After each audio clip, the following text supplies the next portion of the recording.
1 dekabr Dünya Azərbaycan Türklərinin Birlik Günü 1828-ci ildən etibarən millətimizə zorla qəbul etdirilmiş parçalanmaya qarşı milli dirənişin və bütöv Azərbaycan idealının simvoludur. Bu gün Azərbaycan Türk millətinin yenidən birliyə və ortaq gələcəyə olan iradəsinin anlamıdır. Günümüzün gerçəklərinə görə 1989-cu ilin 31 dekabr dayanışmasını aşağıdakı başlıqlarda sıralamaq olar. A. Bir millət, 50 milyonluq Azərbaycan Türk milləti. B. Bir dövlət, Azərbaycan Respublikası. C. Bir bayraq, Azərbaycan dövlət bayrağı. D. Bir dövlət başçısı, Azərbaycan prezidenti. E. Bir milli siyasi iradə, Güneyin istiqlalı, bütöv Azərbaycan dövlətçiliyinin qurulması. BAU birlik ülküsünün qazanması üçün. 1. Güney Azərbaycanda və digər bölgələrdə İran adlanan Fars dövlətçiliyinin çatısı altında əsarətdə qalan 40 milyonluq soydaşımızın apardığı ölümdirim mübarizəsi bütün Türk millətinin milli davası kimi qəbul edilməlidir.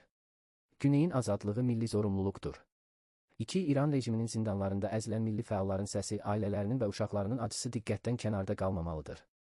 3. Təqib və təzyiqlər səbəbilə Quzey Azərbaycana və Türkiyəyə sığınmış Güney Azərbaycanlıların hüquqi və insani müdafiəsi dövlət və millət vicdanının göstəricisi olmalıdır. 4. Milli birlik ideyasını daşıyan media, informasiya və ictimai platformalar yaradılmalı, Güney Azərbaycanın səsi uluslararası aləmdə sistemli şəkildə duyurulmalıdır.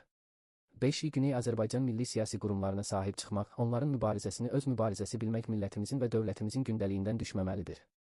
31 dekabr ruhu şüar yox, əməl tələb edir. 6. Dünyaya səpələnmiş Azərbaycan türklərinin sivil təşkilatlanması və ortaq istiqamətdə fəaliyyət göstərməsi milli gücümüzün başlıca dayağıdır. Azərbaycan Diaspora üzrə Dövlət Komitəsi bu yolun baş memarı olaraq dəstəklənməlidir. 31 dekabr 1989-cu ildə millətimiz Rus, Fars sərhəd məftillərini sökərək sözlə deyil, əməl ilə birlik iradəsini ortaya qoydu. Bugün Quzey Azərbaycan dövlət sahibidir, Güney Azərbaycan isə güclənən milli hərəkata malikdir. Buna görə də milli birlik əməli mövqeyə çevrilməlidir. Yaşasın 50 milyonluq Azərbaycan Türk milləti. Yaşasın 31 dekabr, milli birlik və həmrəylik günümüz. Güney Azərbaycan Qurtuluş Partiyası 28-12-2025